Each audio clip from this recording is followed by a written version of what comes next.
You know where I'm at. I'm at the Democratic headquarters watch party at the Hyatt Regency, downtown Dallas, where the blue wave has always been a blue wave. But I'm just letting you know that we're here tonight to officially coordinate the changing of the guard in Dallas, locally, statewide. That's what we're going to do. So, with that being said, I'm here with City Councilman Omar Lopez, who is District 6, which encompasses West Dallas, and if in case you're not familiar, that would be Trinity Grove. Trinity Groves, La Bajada, Ledbetter, Vickers, Homestead, you name the neighborhood. If you're in West Dallas, I'm your councilman. And then we also have Northwest Dallas, which is also Bachman Lake, Midway Hollow, in the northern area. And then we also have Cypress Waters, which is at 635 and Beltline Road. Information is power, people. So tell me, Councilman, what are you hoping for? What are you seeing? And then I want to get back into some changes that are going on in West Dallas, but on the local, on the elections process, what are you seeing, and what do you hope is going to happen? What I'm seeing right now, everybody, is an electrified electorate. That means you guys were out there voting at record numbers for a midterm election, numbers that we've never seen before. Today in Ledbetter, I was out there at 7 o'clock, and there were still about 200 people in line waiting to vote. And I hear that this was happening all over Dallas County and all over the state of Texas. So that shows that people are ready for change. They want to make change happen. And I think, you know, it's indicative to watch the numbers here in Dallas County. We were already a solid blue county. I think we turned into dark blue today with these numbers right royal now. Blue. Right. Dark royal blue. A rich blue. And so if we do sweep this, what do you think is going to happen, not only locally, statewide, and nationally? Do you think it's going to be, you know, what kind of changes do you think will happen? And how would this be a benefit to us in the country? I think the big benefit with the blue wave, at least taking back the House, getting a little closer to the Senate or taking over the Senate, we're going to stop the hate and the meanness that's happening that the president has been pushing out there. And I think that folks are tired of that. And I think with local elections, you're seeing Democrats are actually out there with positive messages saying, this is how we want to do things and this is how they need to be. We don't need to hate our brother. We don't need to talk poorly of our sisters. We need to be together, united. And we all know the old saying, you know, united we stand, divided we fall. And I think that that's the message that we're seeing across the United States right now, but especially here locally, where it looks like we very well could sweep every single state and House race in Dallas County. And if we do that, that is really going to help stop some of the bad stuff that's happening down in Austin, whether it comes to bathroom bills and cutting education, you know, just these bad things, these bad voter ID type laws. We'll be able to slow these down and maybe even stop them. So those are the things that are really important to folks. And then here at the very local level is definitely our DA's race was flipped. We want to have somebody in the district attorney's office that's going to be sure to take care of the people's work and prosecute when it's proper and not prosecute when it's not. You know, like sending people to prison for 15, 20, 30, 50 years because they had a couple of joints. That's just, you know, that's just so unacceptable. So Judge Johnson or former DA, I think that should, we could call that one. We could call that one. Yeah. All right. Gig is up. Jig is up, okay?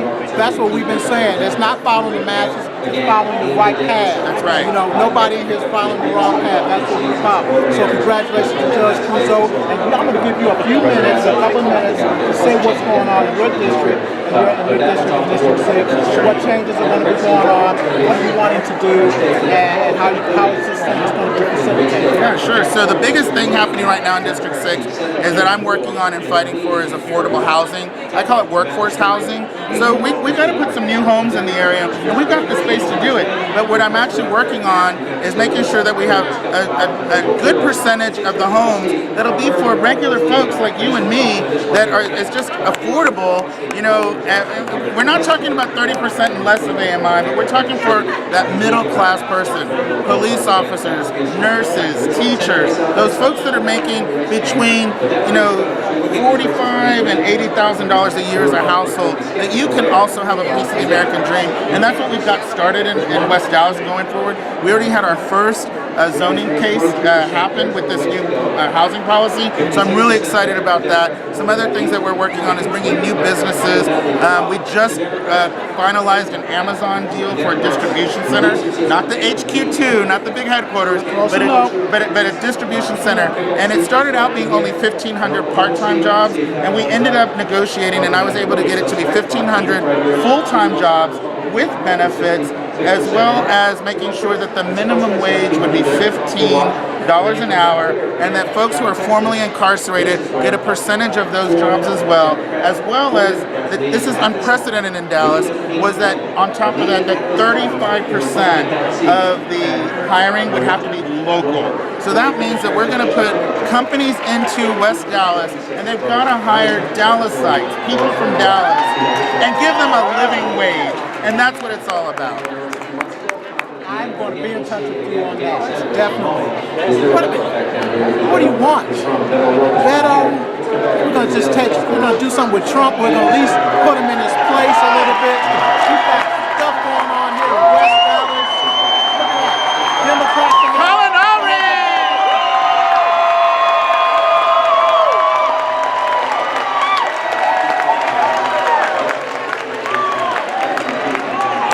Good night. I see you are. We got some big wins going on right now. Very impressive. How are you? Glad to be here. Good. Me too. Yeah, it's been a short, long race. I know that's right. I'm glad to see tonight. I'm happy. I'm glad you're here. We're gonna have it. We just got. I called your office. I still not talking about it. What more do you want? You saw that. You saw that. Colin Allred smacking Sessions.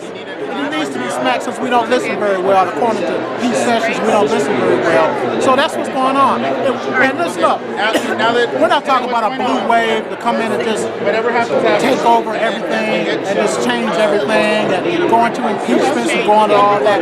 We're talking about a blue wave that's going to bring some kind of stability, some kind of balance back into D.C., into local politics, into statewide politics, because this thing has just got to stop. This has got to stop. And the only way to stop it is to get people in there that are going to be vocal, that are going to be on point, that are going to make sure that their intentions are honorable and just doing things the right way.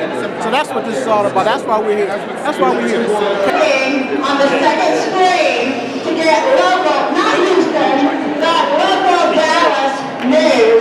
And we're working with the hotel, so don't give up on us. We still got the information on Metro. Oh my God.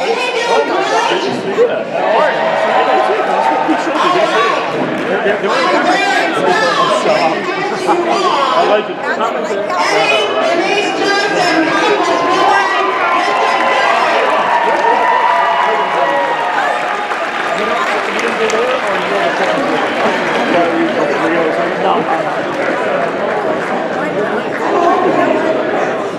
my voice is almost it's because I've been yelling for Democrats. I should show you that when we were heavily, we like the results. That's what happened with Sessions here, though. Let's keep hoping because Texas looks pretty good. I will be delighted to go back to D.C. and have a new senator. I would be delighted to go back to D.C. and have several more House members that I can talk with. So I hope all of you voted as many times as you could. And let's congratulate ourselves and commit ourselves that this will not be the highest turnout in history. We're going to keep on making history because that's the way we win.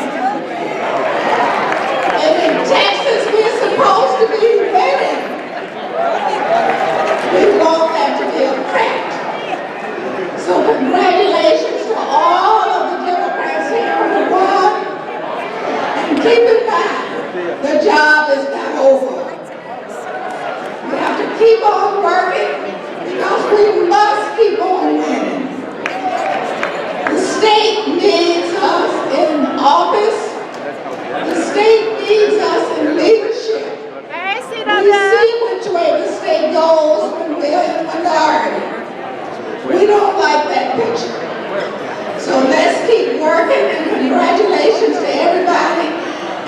keep praying for the night to stick with us.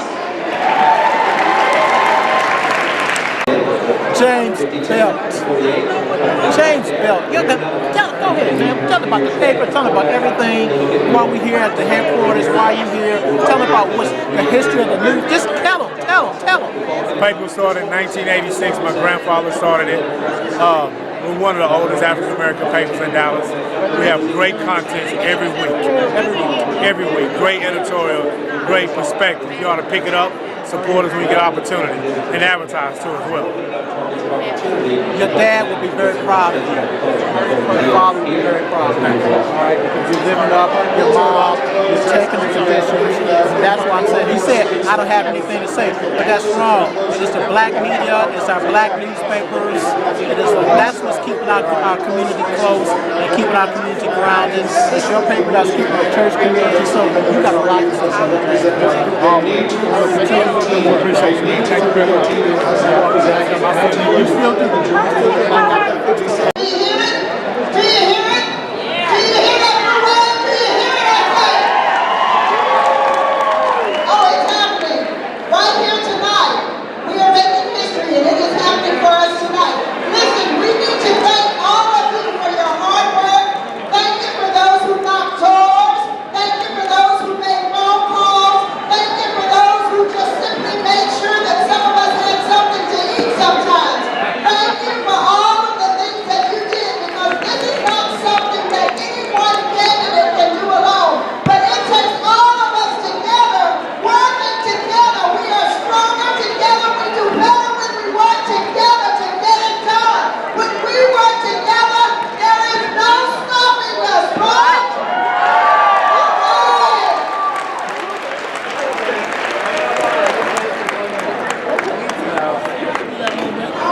Hello, I've got a very, very special person here that is going to talk to us about right now going into 2020. Hey, how you doing? Hey, how you doing now? Thank you so much for stopping to talk to me.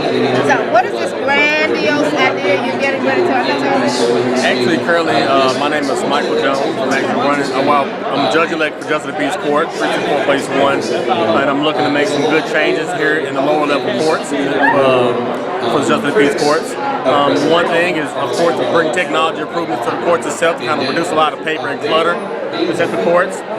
Also looking to see if we can have interactive programs to kind of help a lot of individuals that may have been evicted, or bring information for those individuals or resources for those individuals being evicted as well. That still is a big, big topic in your district and somebody else, being evicted from one place to the other. How are you going to make that work for your citizens, for your constituency? Well, honestly, the law is the law, so we have to follow the law and what everything kind of goes forward. But a lot of times we want to make sure we have resources for them in the event that situation happens.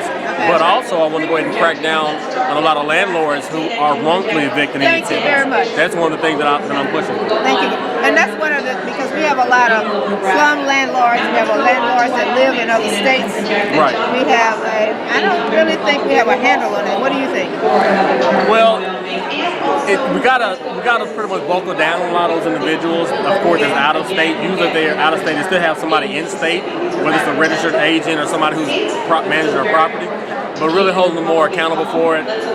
So you have to kind of see how I kind of run my court as we kind of get things going. So, I sit in courtrooms all the time. Pleasure to talking to you. Thank you. Appreciate all the very best to you. Thank you. Esther Davis talking about 2020. Don't go away. We'll be right back. This is Esther Davis, and we're still at the Dallas, Texas Democratic Party. We're watching the results come in. But you know what? Our society operates very well with the activists that call things to our front face without going all the way around the bush to make a point. You know this, young man. This is Dominique, and you're all over the place. I'm so happy to have you on my show. How are you? Thank you for having me. You don't mind demonstrating anytime for a good cause. Tell me who you are. Tell me who you are. Well, you know, I think that I stand on the backs of all of the people who've done it before me, right? Not reinventing the wheel. I'm just continuing to push it further, pushing and making sure that we address the issues in our community, whether it's locally or abroad. I keep thinking, whenever I see you on television, I think, do you rehearse for these times? Do you have a script? And by the way, I met a friend of yours, your wife, who's running for office. And I had to turn her around and say, you got to come back and talk to me. But do you rehearse for all of this? Where do all this knowledge and all this depth and all this character come from? Anointing. Anointing. Anointing. When you're ordained and predestined to do it, you know, it just comes with the flow. I never saw, when I became an activist, I never saw, no one could have told me that I would be doing this work and down this lane. No one would have told me. I think only my grandmother, and her prayers didn't have expiration dates on them. Her prayers did not have expiration dates on them. I know a lot more about you because I know Dr. Allen that you worked with during the police shooting that we had here at one time. And he was most impressed with your unabashedness, unapologetic stance. What do people say to you when they see you? Well, hey, I'm almost like the Dallas Cowboys. You either hate me or love me. You know, you either hate me or love me. There's no in between, right? I remember when I was at the poll just recently, this woman came up to me. She said, "You're much nicer in person," and I didn't know what that means, right? I said, I guess she just sees me when I'm on TV and I'm angry, right?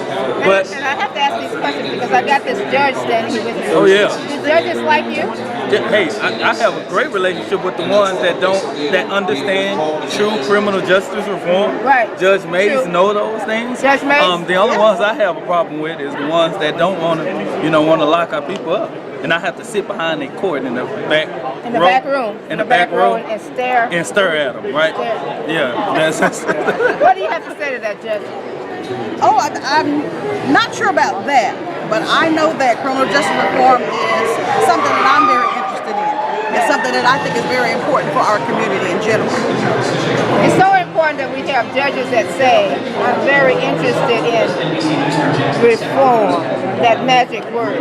Does that make your job easier or that pushes you forward? Well, it makes it easier. It makes it easier because what you don't have is everyday people calling me saying, hey, I need my son bailed out. I have this judge, my son's been in there in jail 13 months and he's sitting on a $100,000 bond and he's came to 2 parts where he could have got a bond reduction and the judge is not answering to it. So I have those problems all the time, right?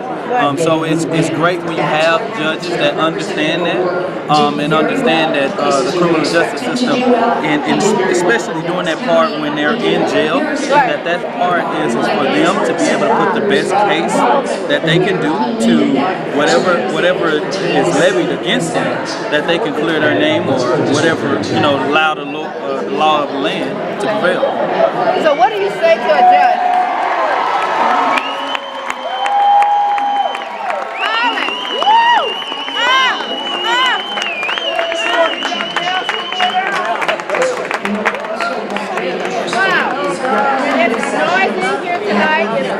For a reason, the Democrats are sweeping the carpet with the Republicans, and Colin Allred is now ahead of Pete Sessions. What do you say to a parent that says, my child is in jail because we can't afford the bill? I mean, what do you do? What goes through your mind? Well, it's a personable situation because I found myself locked up because I could not afford a bond and sitting inside a Dallas County jail for 8 months. So what it does is, one of the things that we've been working on with Next Generation Action Network is being able to identify those cases where we can help. Of course, we can't help all of them, but being able to identify them and be able to build relationships with judges that can understand, like the work that we've done with the bond scale, with the new bond scale that's going on. I know Judge Mays was involved with that. Hey, that bond scale is very low. Very low, and it's really, we're being able to work some things out here in Dallas County. And I can tell you this, let me interject on that and probably give you some updated information. There was a lawsuit that was filed. Okay, first of all, I'm Judge Leela Mays. I am currently a magistrate judge, so I'm the one that deals with setting bonds. I also run a drug treatment court. Well, what has changed with Dallas County is that we are now taking income into consideration when it comes to setting bonds. Income. His income or the family's income? The individual's income that is before you that's in jail. And so the one thing I would urge everyone to do is that there is now a financial form that has to be filled out when you're at the jail. If you fill that out, we will take a look at that and set your bond accordingly. That is Now, amazing. yes, so that's brand new. So that is something that we are now doing as a result of the lawsuit that was filed on bail reform. Right. So that is in place today. Do you ever get afraid about anything? I know I'm asking you some really questions, but really interesting questions. But we don't have very many people that just stand up, Dominique, and say, let's do this. We're going to do it right now. And we're breaking the law, but we are not breaking the law. The law needs to be changed. I heard you say that. So, are you ever afraid about anything? No, it's just in God's hands. It's all in God's hands. This is a great combination here on the Esther Davis Show. A judge and an activist who believes in what he's doing. You guys are great. Thank you for doing it. Thank you. I will report. I will talk to you at any time or whenever. The next time I can catch up with you, Thank you. we'll have Thank this you. conversation again. Thank you. Thank you so much. Thank you so much for Thank you. having me. We'll be right back. The Esther Davis Show. Don't go away.